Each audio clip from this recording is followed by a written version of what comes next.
All righty. Well, hello, everyone. Welcome to another edition of One Plus One, your place for inconvenient truth telling and myth busting.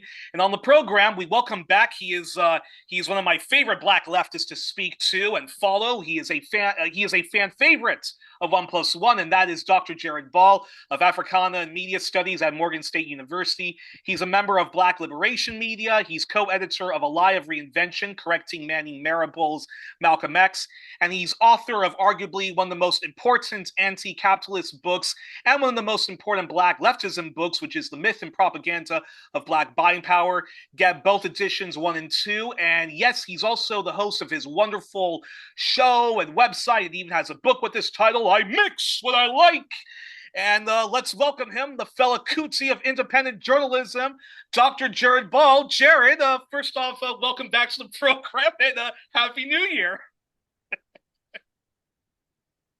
Likewise, and thank you very much. And I appreciate the kind words, but we're doing too much with the myth and propaganda of Black Buying Power isn't even a leftist book. So it can't even, it definitely can't qualify as some sort of whatever you were saying is the most important or whatever. It's not a leftist book. So it was intentionally written to not be, and I think I was wrong for doing it that way. And so yeah, no, I appreciate it, and I hope it can lead to some left work and analysis, but it's in and of itself. Jared, you are too modest, and it will lead to more leftism. One can hope, especially within our people, the blacks, the black people. So the black people. Well, again, like I said, I hope so, but I just, I just want to be, All righty. take it a little bit easy. And also just before I actually, and just before we get to our topic at hand, have to say this right off of the bats. Yes, folks, Happy New Year's. But before we begin, just want to say, Viva la Bolivarian Revolucion! Free Maduro, free Pedro Castillo of Peru, free Imran Khan of Pakistan, free all of the American political prisoners from Mumia and many more. And yeah, power to the people, debt to Western imperialism, Yankee imperialism, Canuck imperialism, pan-European imperialism, solidarity to the Venezuelans and Maduro, and yeah, fuck this evil empire and every single one of its allies. So, all right, so let's get into so first of so Jared, first of all, thank you for taking the time to come on the program, especially when you have some time off of your schoolwork and so forth. Now, Jared, this is going to be a special episode of One Plus One because here we're not only going to be kind of sort of celebrating your life and trying to get more insight on crucial moments in your life that helped shape the incredible work you do as a truth teller mythbuster. So my first question I wanted to ask you is, can you just talk to us a bit and others who might not know your background too much, and that is that of your parents, your socioeconomic background, the ecosystem you grew up in, your time in the army, and how it all helped or led you down the rabbit hole of being the media critic leftist, as well as both an educator that you are by day and the incredible anti-journalism you do by night. So again, I appreciate it. So I was born in 1971 in Washington, D.C. My father, Leonard Carson Ball, was, I think this is particularly important for this conversation, a dark-skinned black man from Cincinnati by way of Kentucky, who, among many other things, was a co-founder of the Cincinnati chapter of SNCC and the co-founder of the Coalition of Black Trade Unionists, and was a labor organizer with AFSCME for the big union for to the end of his life. And my mother, who ended up raising me as a single parent from the time I was about 4 or 5, uh, she's still here, just turned 92. Uh, Arnett Solon Ball, who is herself a European descended Jew, Ashkenazi.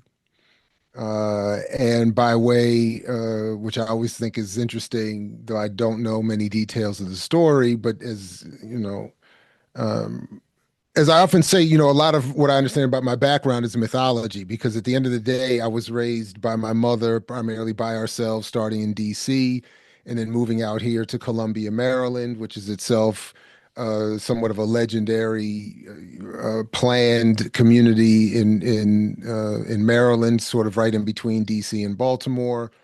And where I grew up was relative to this suburb was the low income Section 8 housing. So I still joke, I refer to it as suburban Section 8. We were part of an effort that was looking to gentrify Baltimore and DC and bring some to low income Black people out of those cities out here to to this what was this developing suburb that had its goal under James Rouse to be this class and race utopia where you would have poor people living next to not so poor people, and everything was supposed to it was just one of those white liberal fantasies that The kind of great uh society that LBJ claimed he was trying to something build. like that, yeah. And so it by no means was horrible, but it just wasn't quite what it claimed, and has never really been that. But yeah, so but as I said, it was, so a lot of what I've understood about my family has been mythology that has been sort of told to me in bits and pieces over the years.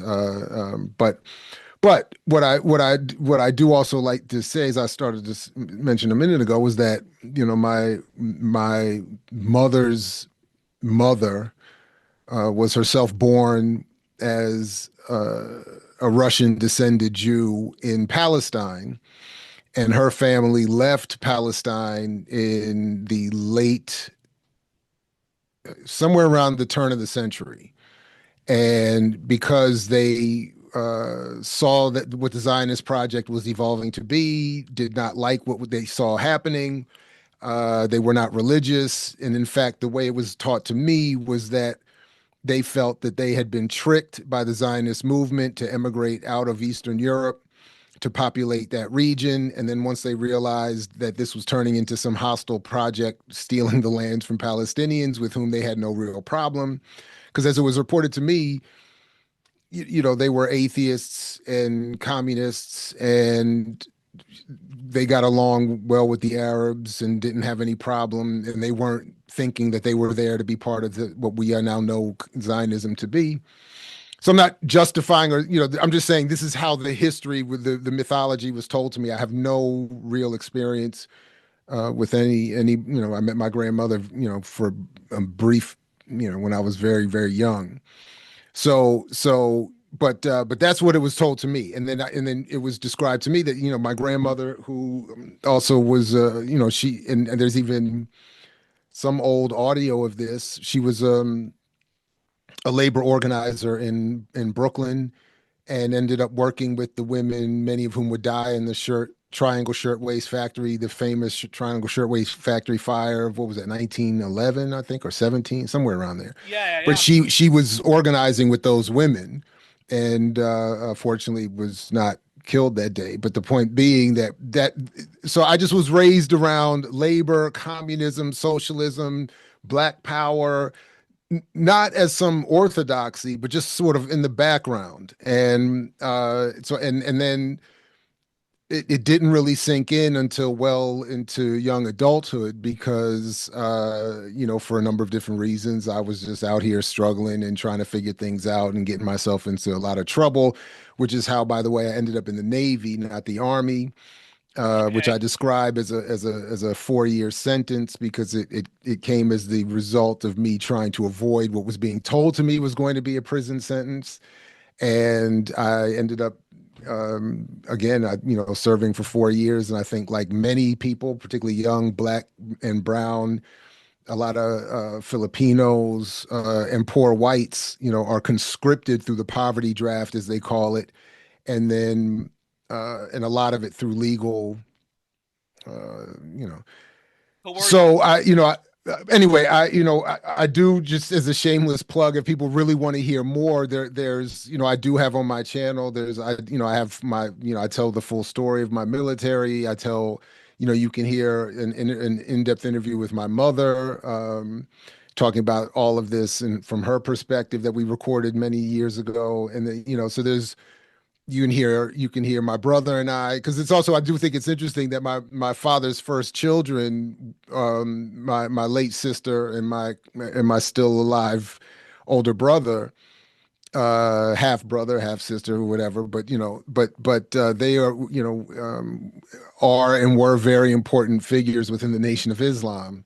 And so I even, so I was kind of grew up with this idea, and we didn't grow up together, but I was kind of grew up with this idea that, well, and as we talked about in our discussion about hip hop, references to Farrakhan and Elijah Muhammad and the nations of the gods and the earth was rampant, was big in early hip hop. And so, and whenever there was criticism of it, I just would always think, well, if my father's kids and my brothers and sisters are in this, then how can it be that bad? So it's like always like, so it's just an interesting mix that I kind of sort of grew up with, and that I felt like as I got older and began to study, led logically to where I am politically today. But anyway, I don't know if I got to your answer, or to your question, but I'll stop there. That's And not that. Well, that's so fascinating. But before I get to my second official question, but then I do have to ask. So you're a family of how many children then, or Well, as far as my mother and my father go, I'm the only one. okay? And I came way late at the end, and I'll let folks, reach their own conclusions as to how and why that would be. But so my father was, you know, I mean, yeah, my father was well into his 40s, and my mother was at the end of her 30s when I was born. And my father already had two previous children, and so it's the three of us. And then he ended up with the marriage he had subsequent to my mother, uh, our brother, which I think every one of us considers just as much as a biological brother, that came in with that marriage as a stepson. Our late brother Harold, was a fourth. So yeah. And so you didn't serve in the army, but you did serve in the navy.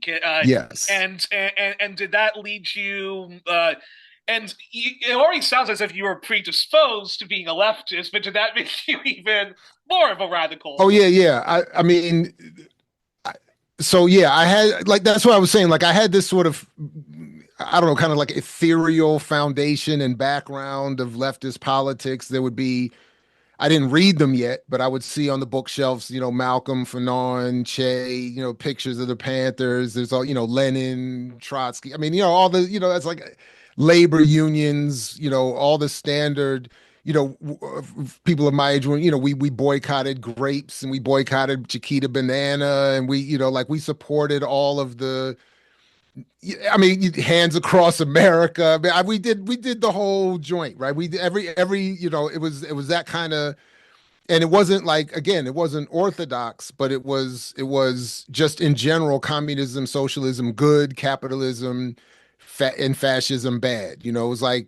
so I just took some things, and atheism good, by the way, which was often a shock, because I would just walk into rooms and be like, wait, you actually believe in this God thing? And people look at me like, wait, you don't? And I'm like, oh, I had no idea it was this big a deal. Like, that was actually I remember that constantly being a shock as a little kid. Like, oh, wow, wait, you all really do. Wow, wow. You all really take this seriously. My bad. I didn't know. I just didn't know. Because my mother was very aggressive. Like, religion is nonsense. She would say, read the Bible. It's beautiful, great stories. So anyway, it was just that kind of thing.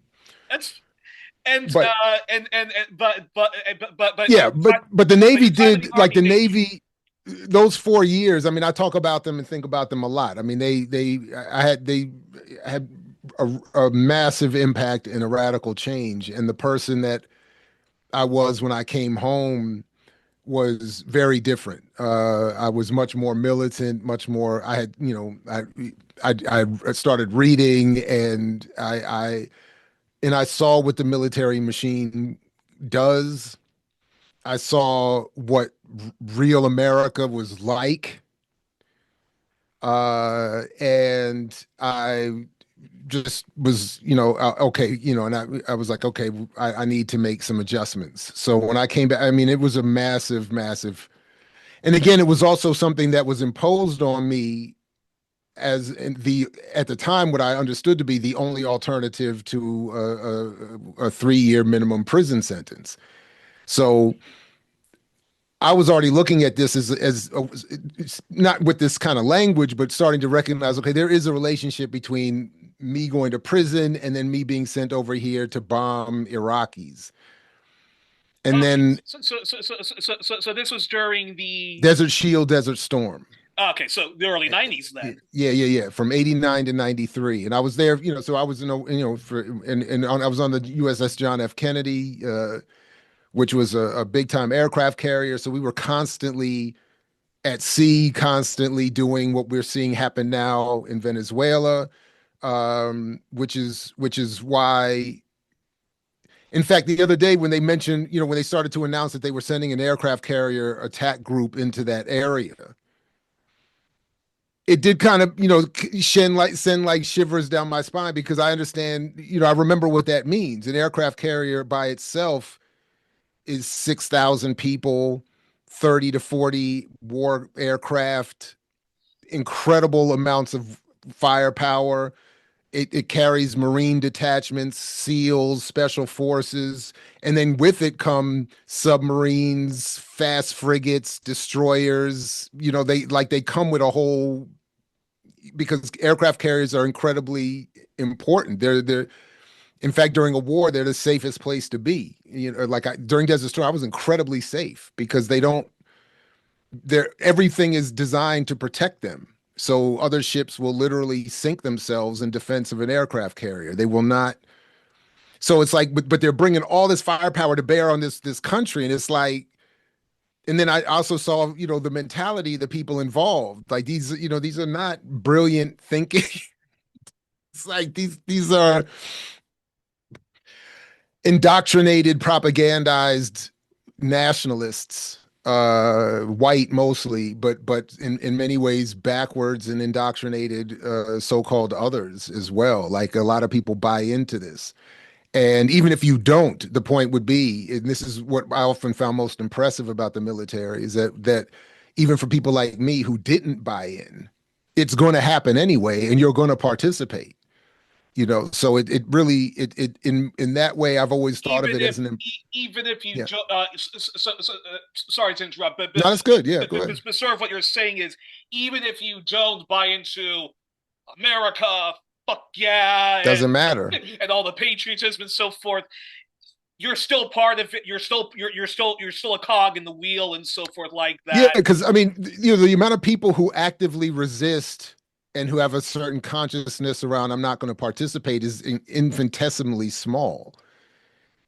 But the flip side is that I only remember meeting in my 4 years, really, I only really remember meeting one actually gung ho, super proud to be an American. I want to go kill people for America guy of any background. Like most people were just kind of like, I need a job. My football career didn't work. My this plan didn't work. I don't have I got arrested. I you know I, I needed health care. Most people were like, and I'm not saying they were radicals. I mean, they were just like, look, I love America. I'm like, I'm American, whatever. All right, okay, whatever.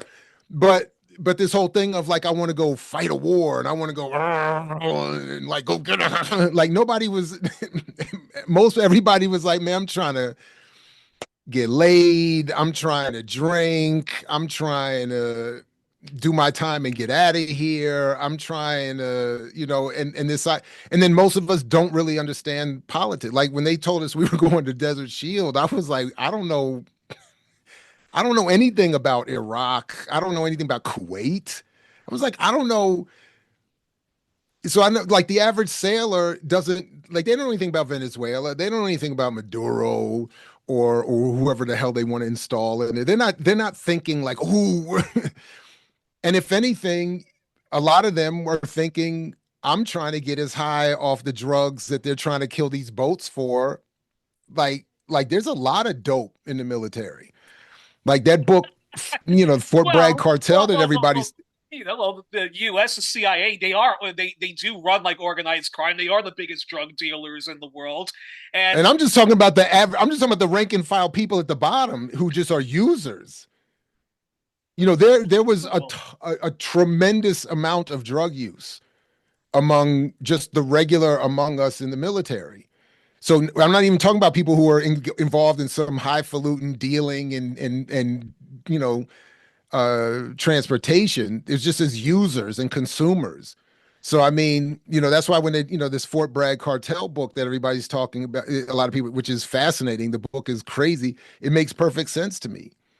And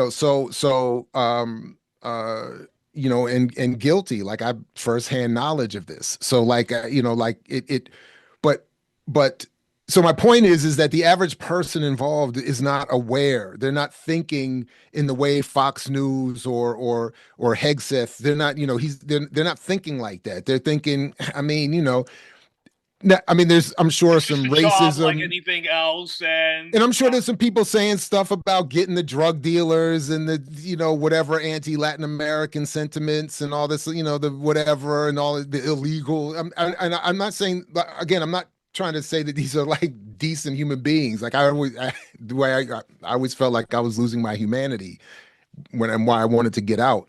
But what I am saying is that there's not like a lot of think, deep thinking that goes into no. it's as you said, it's like it's hey, I want to go to college. I want to, I need healthcare. I got a family to provide, or well, I'd rather not go to jail, so I'd rather like And then you get a pay bump. Like in addition to that 1776 payment that Trump was giving out, once you go into hazardous duty, you get hazardous duty pay, your spouse's benefits go up. So I mean, people that's the way I remember people thinking about Desert Shield and Desert Storm, at least, for a good part of it. And then the rest of it is, when are we going home? Or when are we going to a port where I can go party? I didn't sign up thinking, like, I remember thinking this vividly. I did not sign up thinking I was going to be out here for 7 fucking months. I thought we were going to be party hopping from country to country, and it was, a couple weeks here and there, and then you're in this country, and I was like, I'm getting robbed of all of my party time. But it wasn't, oh no, let's the poor Iraqis, like we're dropping bombs, like I tell all the time, like it didn't one time, really didn't hit me until they painted on our ship that proudly we had dropped on our ship alone 80,000 tons of ordnance. And I remember thinking, oh shit, like and I hadn't really thought of it. Like I was just out there, and it's like, wait a minute, 80,000 tons from just this ship? crazy. And and so during that time in the army, is that what led you to wanting to be a teacher, or No, man, I'm it curious how wasn't that that deep started either. then. No, no, I only, I only decided that I wanted to be a teacher or a professor as very late after the Navy, after working, delivering pizzas for a little bit, and then finally going to undergrad permanent, full time. It still took me like a year or two to, and it was only because I saw the careers these faculty were leading. Uh-huh.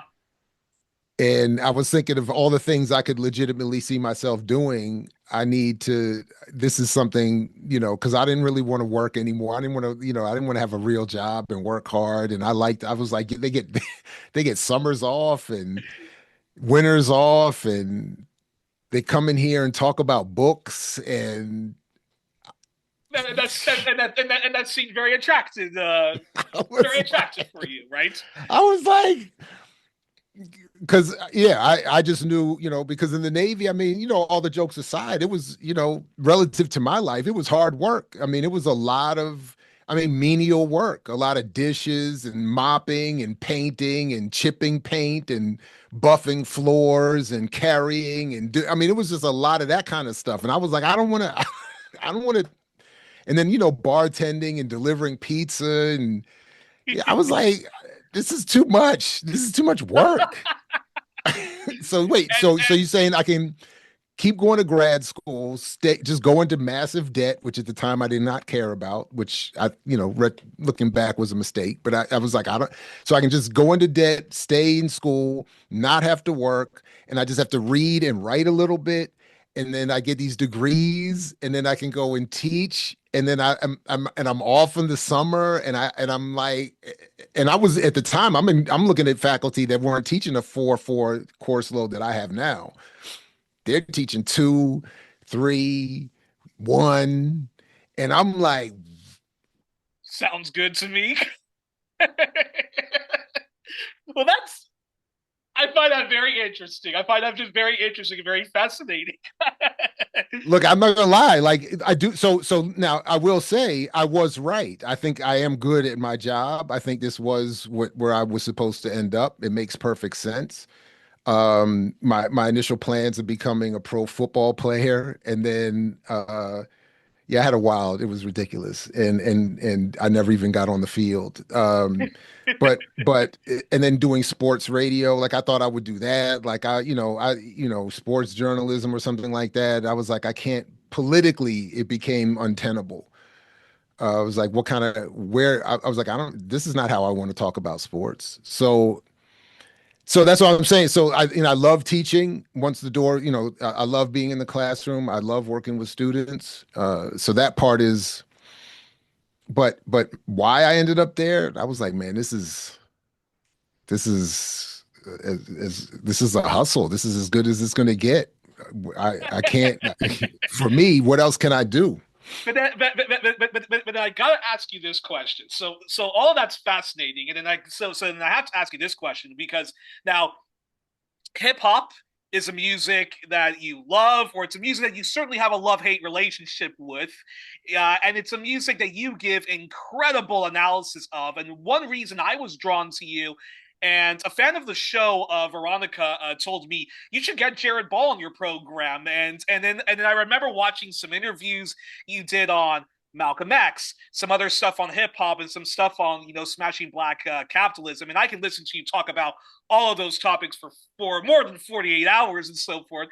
But I wanted to ask you if you can talk about what were the so-called hip hop summits were, or hip hop nation.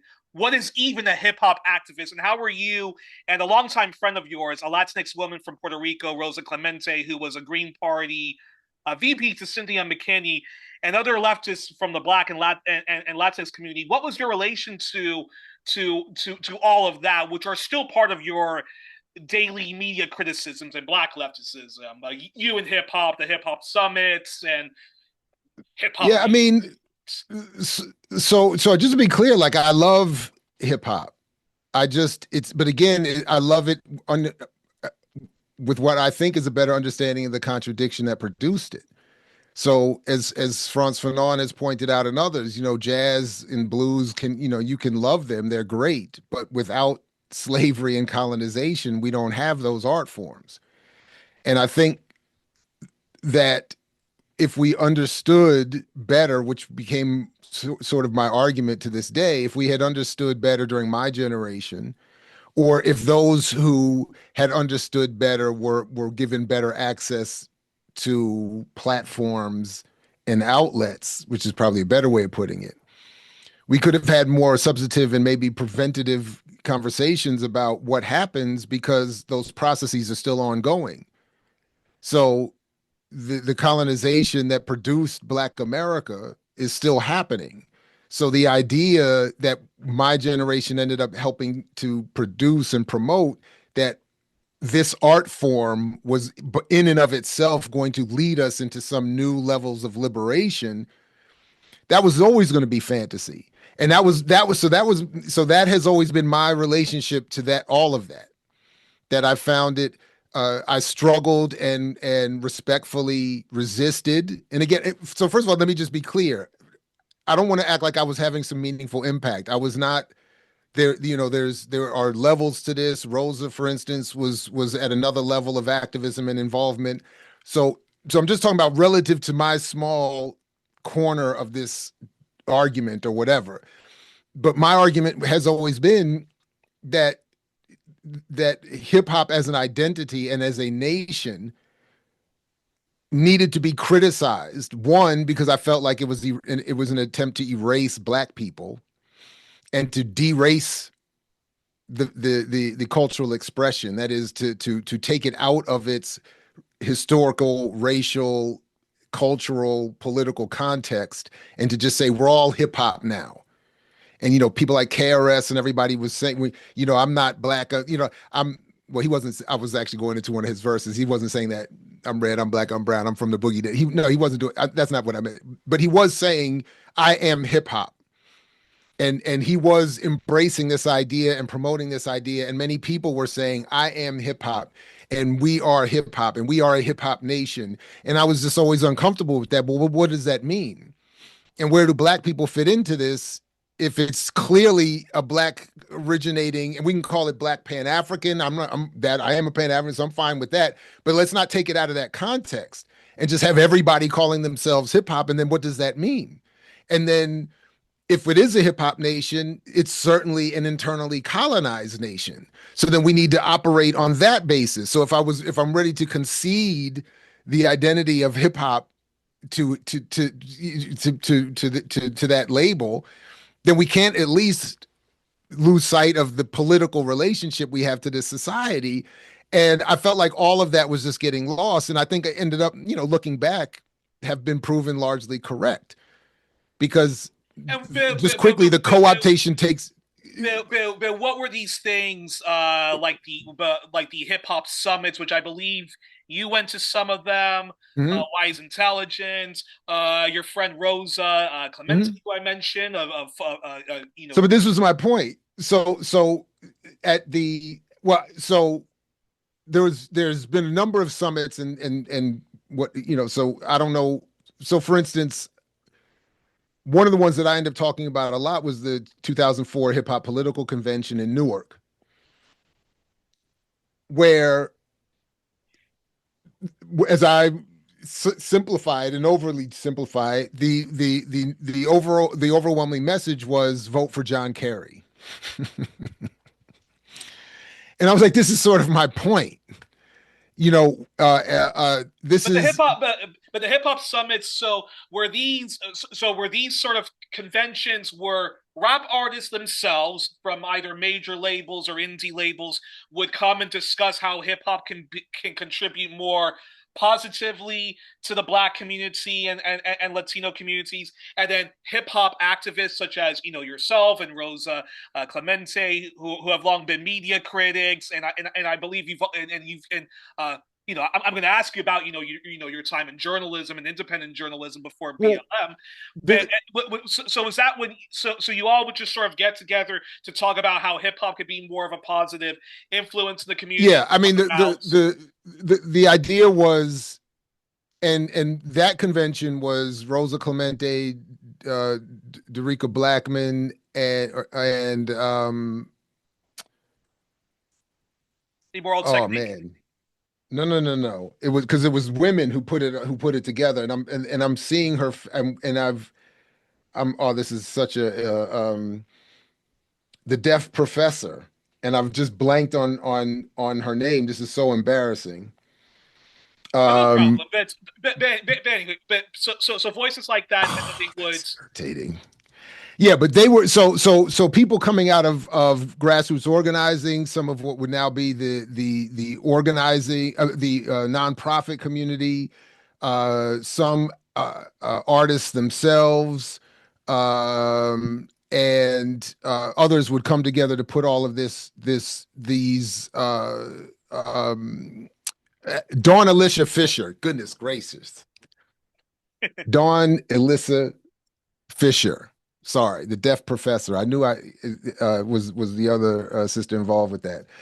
Um, but and that was the idea that if we're going to be a hip hop nation, if we're going to be a hip hop activist community, if we're going to have hip hop journalism, which journalists, which was even added as another element, which when they started expanding the elements beyond the core four, um, the idea was we can begin to use hip hop to engage politics differently and society differently. And my argument was always that this is all too vague, and we weren't ascribing what we instead of attaching a clarity around certain politics of nationalism, socialism, pan whatever, instead of attaching those politics with a clarity and defining it as such, we were leaving it too broad.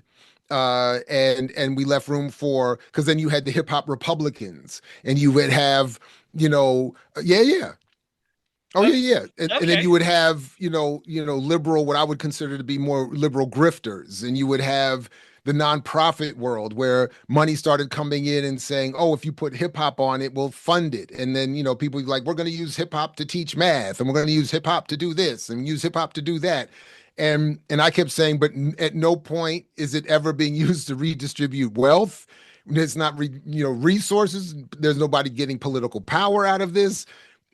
The idea that hip hop was in and of itself going to do what, because I kept saying, imagine if people were saying we're going to have a jazz based educational program that's going to, people would be like, no, no, no, no, but jazz isn't a culture. And I was like, no, people in jazz world thought of it as a culture. It had its own style of dress and language. And I was like, all the core tenet that you wouldn't, but and we are where we are today. And that's why my students every semester, if I ask them today, what is a hip hop activist? They'll be like, I don't know. They don't even know the Interesting. core, they don't even know the four elements. Interesting. And then at those hip hop summits, is that well? I mean, So you would have so there's a you can bunch probably so like clarify a this bit more you about would your see. politics, but was that where you saw front? Is that where you got like sort of a front row seat into how the Diddy's of the world, the Russell Simmons of the world, used capitalism, black capitalism, whatever you want to call it, and hip hop to basically like co-opt people into, well, just support this right-leaning Democrat, and oh, we'll just flood the communities with more So charity this is actually stuff like so I just want that. to be clear. I was never at anything where Diddy or Russell Simmons were involved. So my wing of all of these, where the summits I was going to or the spaces that I were going to that were based in hip hop were largely, at least nominally, claiming to be in opposition to them. So Oh, so okay, interesting. so we saw Russell and Diddy. So again, no disrespect to all that he's associated with in his behavior more recently, but I've been hating on this dude for 30 years. Like like like we, I go, if for me, one of the sort of, just to simplify it and summarize it for people, if you go back to J. Rue the Damages from the Wrath of the Math album, where I believe that's the album where he's got his song called One Day. It's produced by DJ Premier. It's a brilliant track. What it is his it's a metaphor, or like a poetic reclaiming of hip hop from, by name. He name checks Diddy in the song, saying that we took hip hop from Puff, smacked him up, took hip hop back from Puff and brought him back home to Brooklyn, something like that. I can't remember the exact verse, but that's the energy I was on. That Puffy is an industry plant, as they would say today, meant to drag the revolutionary energy out of hip hop, corporatize it, put it in the shiny suit era. He even had Nas in a shiny suit, and and and promote all this crass commercialism and capitalism and liberalism. And when he was doing all the vote or die nonsense, we were railing against him. Like, my wing of this effort was calling it out. and the problems that I ended up having with again on a very low level. It's not like they cared about me or worried, had sleepless nights worried about what Jared was thinking. But to the extent we crossed paths with the hip hop illiterati at the time, we were always at odds. And I wrote, I did my dissertation on a project I was working on using mixtapes as radical journalism, and that's what I wrote my first book on, because I would have loved to have done it better. I'm very critical of it, of the final product, but the Oh, goal. interesting, because that was actually one of my questions was about how you started that book and why that book gets it's more overlooked compared to the Malcolm X book that you contributed to, or the Well, myth it's and more propaganda of overlooked. black buying power. First of all, I have to say it's at least, look, I have to be, look, and I've been very clear on this for a long, I mix what I like, a mixtape manifesto as an idea and politically as an argument is brilliant. It's my favorite thing. I'm on point. I'm patting myself on the back. The way it's written and organized is not, it's not well done. So I set myself up to be easily ignored. On top of the fact I was making very unpopular arguments uh, um, about the nature of hip hop, Black people's relationship to this society, and and what was the prevailing narrative of the day, which was, as it still is today, hip hop was born out of nothing, and these poor Black and brown kids took something and turned it into this success story, and now we're all billionaires and rich, and we've dominated. And people said it brought us a Black president and did all this wonderful stuff and blah blah blah blah blah. And then, obviously, you just look at the conditions of the people, as we talked about last time, and it just hasn't done what. What are we talking about here? What? And in part because of what, but the book was born out of it, of what was at the time my effort as an activist organizational project, where even before I went to grad school, I was already beginning this at a very, early stage level, this idea of using the mixtape as underground journalism, as an alternative airwaves. And I was distributing these CDs, and so I ended up writing about that for my dissertation. And then and what I was part of what I was trying to demonstrate was that everybody's saying we're moving to the digital era. We have, hip hop is dominating the sales of music. It's everybody's loving hip hop and stealing and copying and blah blah blah. And I'm saying, yeah, but the colonial relationship is taking over, and the communities are still uh, in the same, if not worse, conditions, and all these other things are going wrong. And then you have all these efforts to use hip hop to bring us to support all these horrific presidents and politicians and everything. Uh, And hip hop and and and hip and hop can propping up a set of pundits and spokespeople who I think mirror a lot of what we see today in the social media world, leading people in some of the more horrific directions. Yeah. and what's also interesting, last thing I want to ask you about hip hop before I get to my last three questions, is the following: is I find as I'm getting older, I'm looking back at some of the stances I took and some of the art I used to like, and thinking, "Wow, I can't believe I actually liked that," or "Oh my gosh, I can't believe I was a."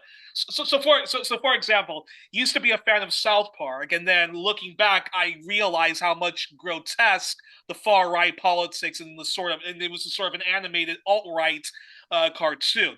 Used to be, was a fan of Eminem, and now because of feminism, trying to be an ally to the LGBTQIA plus community, and looking back at Eminem, all of those people who say that he's a shock jock and that he glorifies misogyny and queerphobia and whatnot, they actually are right about that. Now that I look back on, it, and you've talked about a couple of times on I Mix What I Like, and in conversations with other people who are critical, I guess you would call them hip hop scholars, about how looking back, you actually agreed with a lot of the criticisms C. Dolores Tucker made about hip hop music. I was wondering if you could talk a bit more about that in relations to the independent hip hop summits that you would do, So that you would engage in. yeah, I mean, so when we were coming up, so part of my argument is that my generation, the hip hop generation, in defense of hip hop and its right to exist, because there was this huge backlash, that many people are not aware even existed. In the defense generationally of hip hop, we lost sight of a lot of the more complicated, nuanced politics about co-optation, corruption, capitalists, infiltration, cultural imperialism, and so on and so on and so on. And so when C. Dolores Tucker, who was this older, church-going black civil rights woman, saying, who was promoted as saying, rap music is, you know, gonna, lead us all backwards and all this, she's working with Calvin Butts, Reverend Butts, and smashing CDs and all this stuff. It was easy for us to rebel. And when our favorite rappers, Like KRS One Tupac, yeah. again, and then even Eminem at one point says something about C. Dolores Tucker. Well, Eminem, by the way, I was never, Yeah, excuse me, I was never a fan. So, but yeah, just to be clear, it's other people's favorites in Eminem, but KRS was certainly one of my favorites. They're telling us to hate on her, and yeah, it's easy. Tupac is saying hate on her, easy. But what I think, and because she was not a revolutionary, she was no radical. But I think a lot of the arguments that she was making got lost and that she ended up being proven correct. And even more to my point in my criticism, I think would be that the people who were attacking her were criticizing her for the wrong reasons. So they were criticizing her in a way to give over. As I've argued that they were doing it in a way to give over hip hop to the commercial world in favor of money, popularity, and platforming, and lost sight of what she was accurately saying, which was my favorite point that she was very much right about, was that the negative portrayal of black youth would be used to justify an increased incarceration of black youth, and that's exactly what happened. So we lost sight of the fact that in promoting hip hop against our elders, we were, to borrow from our elders in King's civil rights analogy, we were looking to integrate ourselves into a burning building of a music industry, of a colonial music industry, with this idea, especially by the time of the digital world, that we are going to take it over and revolutionize it, and as Jay-Z said, and we're going to make the industry pay us back for what they did to the Cold Crush brothers. Like there was this idea we're going to get, everybody's getting their money back. We're going to get all of our freedom back and all of this. And as my homeboy Dr. Burroughs points out, we very much used to think like we were going to win, and it was just this vague what win meant, we didn't know, but we just felt like we were going to win. So the narrative that got built up around defending hip hop, promoted through scholarship and elsewhere, otherwise, was that C. Dolores Tucker and others were this retrograde barrier to an advancing new revolutionary cultural art form, and everything that she was saying was wrong, and in fact that's incorrect, and what we lost sight of was that we were blinded by our own defense of rap and the well, hip hop more broadly, and we didn't recognize and fully understand the political relationship we were having, or still had. So yeah. No, no, no. And unfortunately, I mean, now maybe rap music sometimes gets maybe there sometimes is too much of a special focus on rap music as being particularly misogynistic or particularly queer phobic, because you can or particularly glorifying violence and stuff like that, when I think there's lots of rock music, metal music, punk music. I mean, the fucking mosh pits that they do and stuff like that, and the sexual assaults that happen there. And there's lots of people in those subcultures that are very right wing, at least certainly queer phobic, certainly misogynistic. And if you're a black person, and and like yourself and Glen Ford, and and Kamal. I'm also of a biracial background, and I remember sometimes just being met with really grotesque racism when I would in the mostly all white schools I went to, because you know how can you like rap music? Rap is crap and stuff like that, and you should be listening to this. And there's just so there's lots of racism in those. But see, that was the part that Those I kept getting upset was being left out of uh, everything. yeah, That what there's horrific ideas. There are horrific ideas everywhere, yeah, but the mostly poor, in this case, black and brown people who may feel a certain way are not able. They're not the ones able to promote and make popular that art form. So and all of the black and brown and all of the radical white and whoever else that had producing art of punk and other varieties that was radical and critical and advanced in its thinking was suppressed by the very industry that would then be used to promote the idea that these black people, this is my point about C. Dolores Tucker being right, that what she left out was some of the analysis because she wasn't a radical, but what she left out was some of the analysis that I'm trying to offer here around popularity and how the industry promotes and can so she had some of it. I don't think she had all of it, and because of her predilection for more liberal politics, she wasn't going to go far enough. But what she was alluding to, at least somewhat, was that it is a white corporation that is determining which forms of black cultural production are being popularized. And my generation was not interested in hearing that. We didn't care. And many of us, myself included, I'm guilty of this as a youngster, we're saying we want the real, we want the authentic. I want the booty, the booty, the gangster, the I don't want to hear any more of that pop nonsense. I was all about the whole. I don't want no more MC Hammer. I don't want. I didn't know he was a thug like he turned out to be. I didn't know all of this. I didn't know. I didn't. I was all against Vanilla Ice. We were getting. We were like, rap is not pop. If you call it that, then stop. we should still be against Vanilla Ice and MC Hammer, but the problem is that, and this is still kind of the whole the double edged sword of something like gangsta rap, is that while it does talk about the horrendous conditions of the ghettos and stuff like that, and maybe some, and there might be some songs, it could be a KRS One or it could be a gangster that offers thoughtful critique of the system, and Tupac before he went to death row. But with all that, there still is elements of the music which do which are misogynistic, do glorify Yeah, violence. but my point is the only reason people know of it is because white corporate executives who actually own the art popularized it. Yeah, All of the various forms of rap music and all the forms of hip hop elemental cultural production that was not misogynistic, that was pro black womanhood or pro womanhood and pro other forms of advanced radical thought were marginalized or left unsigned in favor of signing and promoting the gangsterism, the or the over misogynoir, sexualization, like a Lil Kim all or of that. Foxy Brown. Yeah, none of those decisions are made by children who are the performers. None of those decisions are made. Youth cannot make something popular despite all the claims. They can produce something that the elite decide they want to popularize as a weapon against society, but the young people aren't determining any of this.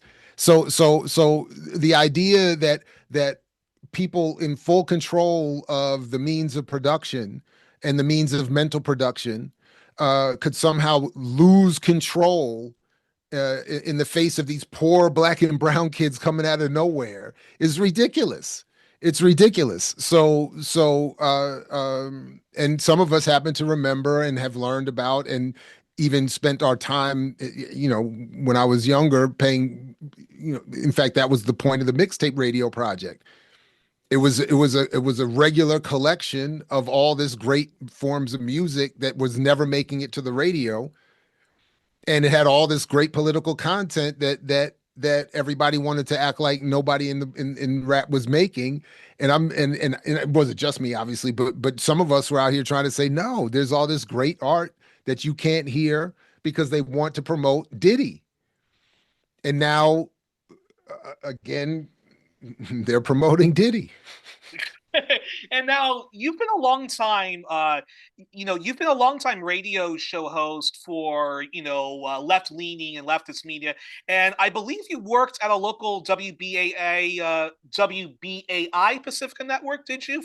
I worked at WPFW, which is part of the Pacifica Network, but WPFW 89.3 FM, the Jazz and Justice, and I think affectionately known as the Black Pacifica station. Okay, interesting. So hold on to that. And you were an early, long-time contributor to both Black Commentator and Black Agenda Reports, and you were also a long-time host and correspondent for the Real News Network. And the first time you were on the show, you were not afraid to call out the severe limitations and shortcomings and just problems of that institution and other organizations and voices who position themselves on the left. Your time at the Real News was not a pleasant experience. You had a very bitter parting with them. And in general, as someone who has been disillusioned, baffled, and angry at left media and left-leaning media figures and outlets supporting imperialism when Democrats are in office, or too often they just recycle propaganda from the states and march into the tune when it's Democrats in power, and or like-minded parties. The very shocking support of Obama that's seen from everywhere, and you can imagine from the left to those not supporting, and then there was also left, people who call themselves leftists who would not support true alternative left candidates like a Ralph Nader, the Greens, the PSL during presidential elections. Were all of these reasons why you often use your voice to speak out on the left when they act as controlled opposition, kneecap their own people power movements, and with that said, what keeps you motivated to continue when so often you and we find ourselves, thinking in our heads, with leftists like these, who needs right wingers? Very curious your response. Listen,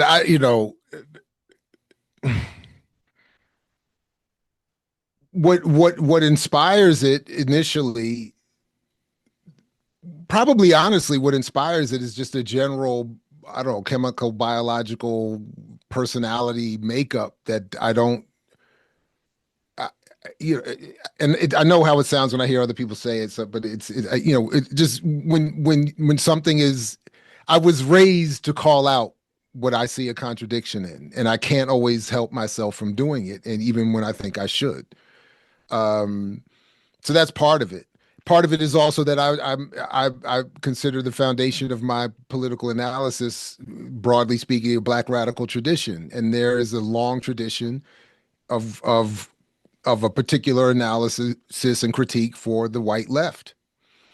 And when I just saw the patterns repeating in my own experience and in my own surroundings, it just became very easy for me to say something. And but I do think, the more I get asked my thoughts on this and my reflections as I get older, I do think I think it's important to point out that when you do that, if you are not at a level of quality production and uh, uh, um, um, of a certain prolific nature, it's very easily to then be just marginalized. And so, as I said of my first book, in some ways, I've set myself up for easy marginalization because my argument is correct, the critique is correct, the analysis is correct, but I haven't been prolific enough or produced enough at a level enough that makes me unavoidable and makes the argument that I'm making unavoidable. So, for instance, like with the Real News Network, which is exactly something that they're perfect for this, they just replace me, find other in some ways more capable and competent Black spokespeople to maintain their quote unquote diversity and move forward. And no one needs to address any of the criticism or arguments that I've made, and then they can, it just moves on. But I will say again, as often as I'm asked, right along with what you just said. While I was there in 2015, I was told directly, you will not be able to have any. I only had one interview with Paul Street, who had written a very good critique of Bernie Sanders. I mean, Yeah, Bernie yeah, Sanders. of Bernie Sanders. And I was told, uh, no more, no more of that. And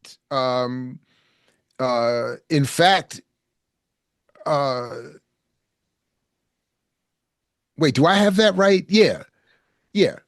It was a Yeah, critique of Bernie Sanders, the shortcoming of Bernie Sanders, and I was told no more of that. We were told also we were encouraged that, but at one point we were also encouraged that Hillary would have to be like there couldn't be anything left of Hillary.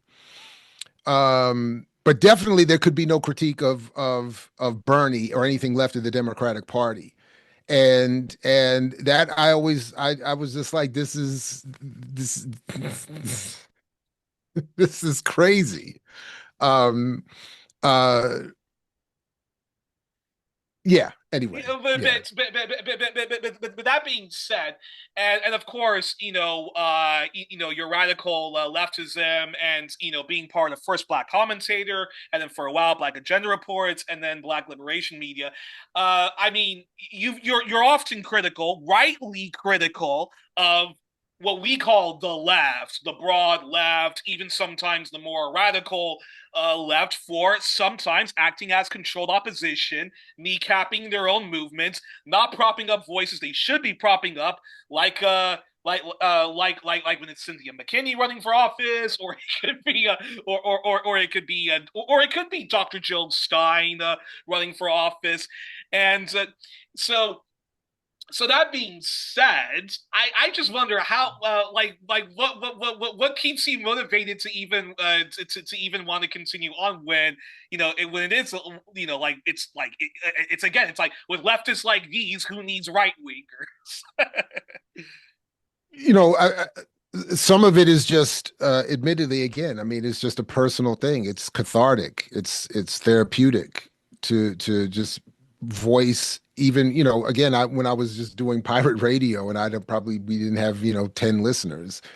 Uh it's just to say into the void that I'm not in line with all of this.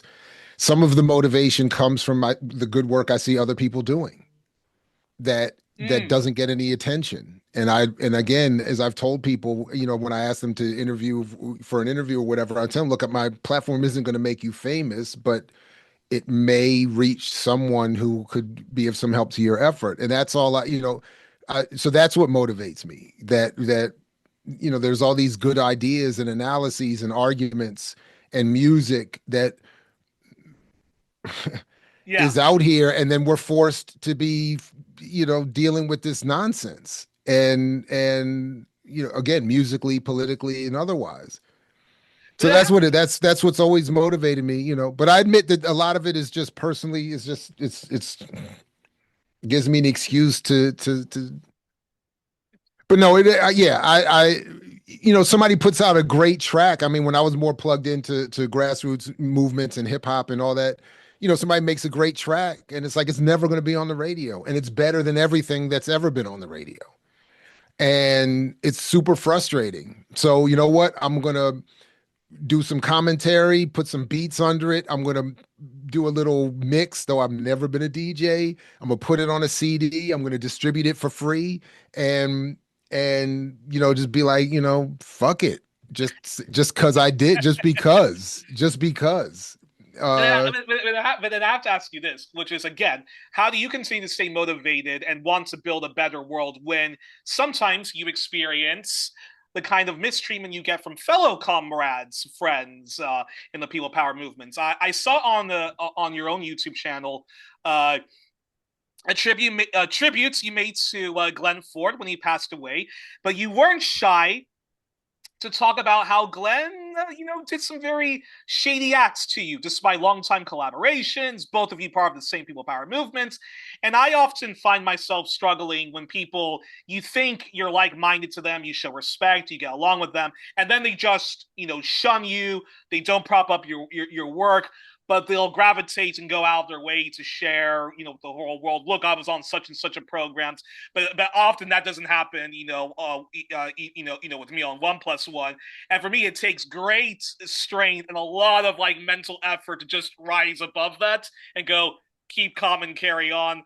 How do you do it? I'm very curious when you have like a bad experience, like you know, the story you shared with Glen when he passed away. Look, my godfather says all the time, you got to. And the first time he said it, I definitely didn't understand, but I get it. He said you do this for the principle, not the people. And it sounds harsh, but his point was because the people will always disappoint you, but that's not you. In other words, look, man, Glenn was a great man and a great journalist and a great thinker. And this is sort of the point as I understand my godfather's point, but Glenn wasn't here Glenn's purpose was not to be the best comrade or friend or mentor to Jared. So yeah, we have these bumps and yeah, they personally suck, but uh the principle was support Glenn, not because he's going to be this great human being to you. The principle was support Glenn because he's creating among, if not the most advanced Black critical thinking outlets ever, and he needs your help. And he asked you for your help. So that's it. So even if in advance, I mean that someone is going to disappoint you. So I mean, on some level, so what? On the other hand, I did want to share because I think that the movement needs to be more honest about how we treat one another.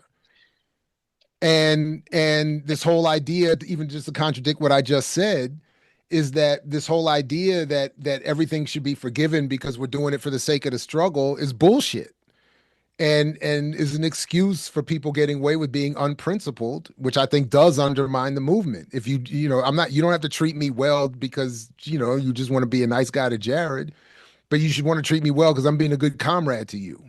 And by mistreating me, you're hurting a comrade who's trying to help build this blah blah blah blah blah. So instead of looking at it that way, the response is often stop crying. It's like what you crying for? It's that old, walk it off. It's like, if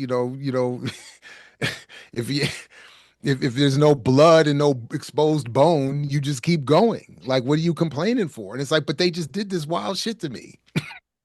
We should address that. No, no, no, no, no, no, no. Stop crying. It's irrelevant because this other work they're doing is so important. I, I, But still, I I, mean, but still, I mean, we talk about wanting to build a better world, about socialism, and for me, socialism is compassion. I'm a socialist because I think it's an extension of me being a very compassionate person, a very empathetic person, and I just demand a little bit of sincerity when it comes from that, and then sometimes and I'm not going to name names, but just sometimes when you have guests who come on the program and then they just kind of like you know ghost you or shun you, but then they'll be propping up like an interview they just did up there, and then it's like, well, you. Anyways, it's just weird and so forth. And when you shared that story about Glenn, fantastic muckraker over here, but just was not very good to me as a friend over there. It really resonated with me. and again, to be fair, also, though I said everything to his face, the truth is that I also wanted to share to be more honest about where I might have been wrong myself. Maybe if these things are discussed more properly, I could be corrected in my behavior. Maybe I was too quick in my response. Maybe I overreacted. Maybe when the late great Bruce Dixon tried to mend our fences and I was like, fuck that, maybe I was wrong. Okay, interesting.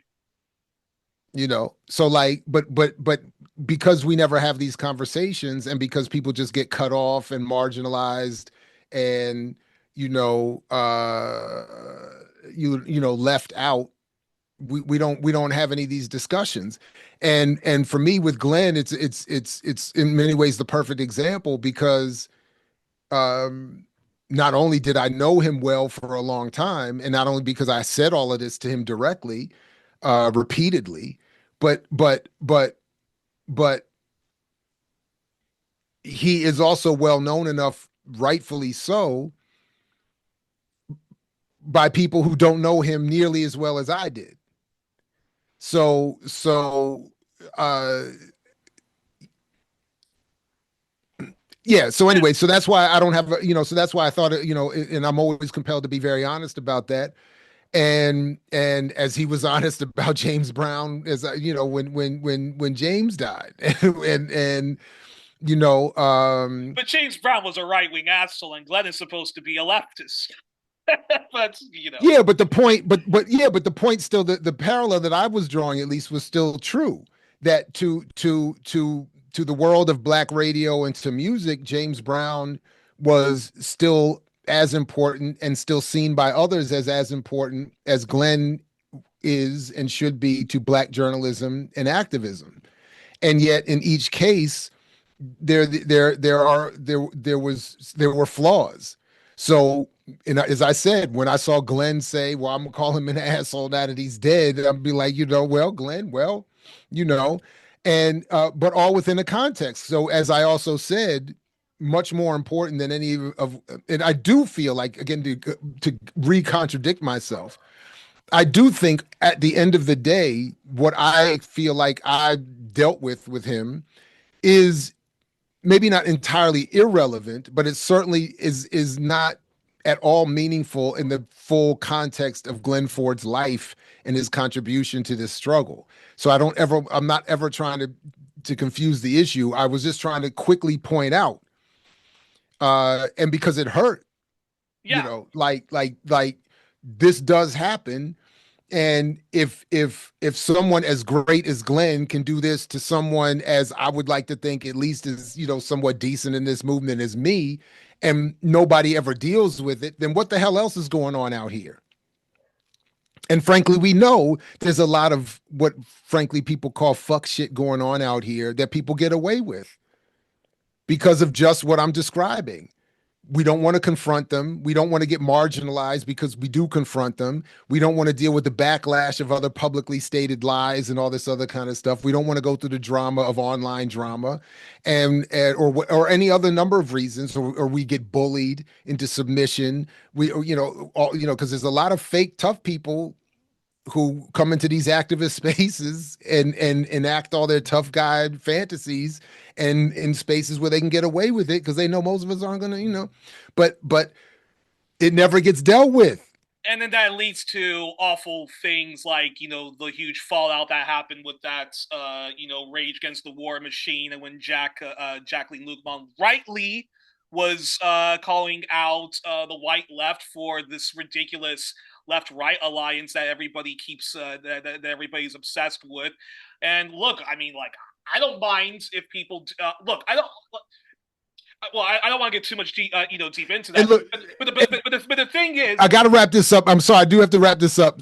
I do have to go. I'm holding up, folks, now. So this is my fault. I've been too long, but again, I will come back for more. But if you had one more something you wanted to deal with real sure. quick, let's. No, but anyways, no, but I'll just quickly say, long story short, we do need to treat each other. We do the left. We do need to treat each other much better.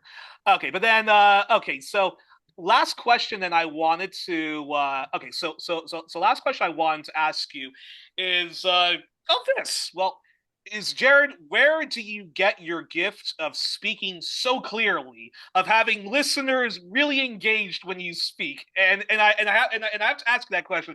Is that because of just years of being a teacher and radio shows? Because I gotta tell you, there are countless wonderful media critics and geo critics, authors of several books and so forth, who are great as interviewees.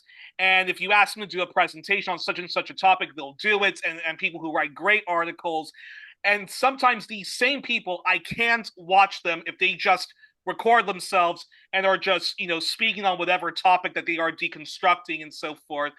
And some people, they're much better off when they have another voice to bounce off uh, uh, to bounce off of, a duo and so forth. But I can listen to you read about an article or a documentary you've watched or whatever, and I can actually listen to you just speaking about it, and you don't need another voice, and you don't need to always be interviewing someone, and that, my friend, is a gift. So what's the secret? So like, what's your secret to that? Again, I appreciate your version of everything. Um, some of it has to be to the extent that what you're describing is true. And I don't always agree with you. I don't think I'm horrible, but I don't always agree with everything that you're saying about how good I can be. But to the extent I've been doing this for 25 years. I do teach. I teach 4 or 5 classes a semester. I'm talking all the time, talking to students all the time. I've done all kinds of different forms of broadcasting for a long time. I think, and I have made conscious efforts to improve in areas where I know that I have shortcomings. And I also know that I'm better doing that than, for instance, giving short form speeches at rallies and things like that. So it's in part practice, it's in part a comfort zone, it's in part a natural skill set, and it's in part knowing where my lane is and staying in it. Um, but and most of it is again, as I said, therapy and catharsis. I do want to make a positive contribution, but for the most part, at this point, it's just as I was saying, just taking a moment to add some voice to call out this nonsense. But yeah, I don't know. Yeah, that would be it. Just some practice, But some time in. but you're great. But Jared, you are really great at it. Because like I said, I follow lots of other people, and again, some of them are just great when they're interviewing people. Some of them are great when they have another person to kind of bounce off to, like the now defunct moderate rebels when it was Ben and Max, and some people and like all the other stuff I mentioned. Like I barely can watch any of like my heroes just speak into the ether world and about this article they're deconstructing. But I can do that with you, and I just find that you're very, very good at it. And I'm jealous of your students. God damn it! Well, yeah, clip that part. Let me clip that part. But no, I appreciate that, and thank you very much. I no, I appreciate it. Thank you. Well, I have well, we're a bit over time, so I have to let you go now. So I just want to say, well, we were joined on this edition of One Plus One, our Make Me Want to Holler series, all things black, the Black diaspora from Turtle Island to the UK and elsewhere, with Dr. Jared Ball of Africana Media Studies at Morgan State University. He's a member of Black Liberation Media. He's co-editor of Alive Reinvention, Correcting Manny Marable's Malcolm X, and author. Jared doesn't like me when I overpraise him, but I'm going to do it. So, arguably, one of the most important anti-capitalist books and one of the most important Black leftism books, which is The Myth and Propaganda of Black Buying Power. Get both editions 1 and 2. And yes, and he is the host of his wonderful show, website, and even a book with the title "I Mix What I Like," where he's mocking DJ Clue, funnily enough. Jared, again, thanks so much for all you do. For me, you are the fella Cootsie of independent left-wing journalism. Keep up the great work. And folks, and I hope to have you back on soon, especially when it's Black History Month. And the next time I have you on, we're going to talk about cryptocurrency and why leftists shouldn't buy into this. And before I close off, don't forget, folks, a reminder to our audience: please share One Plus One as content. Past and present episodes, our playlists help us overcome the far right algorithms and the dominant monopoly Western corporate state media and pseudo leftist websites have in the social media world by sharing our content.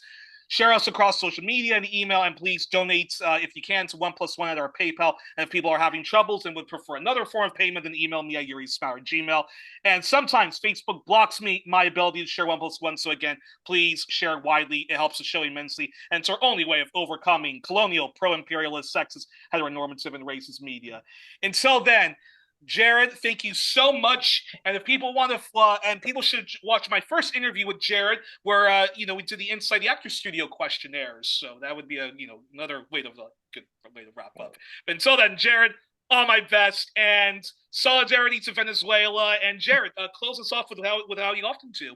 No, to you and everyone in Venezuela, we say peace because we know they're going to have to fight for it. And as Fred Hampton used to say, so thank you very much again to you and your audience. So peace, everybody. Thank you.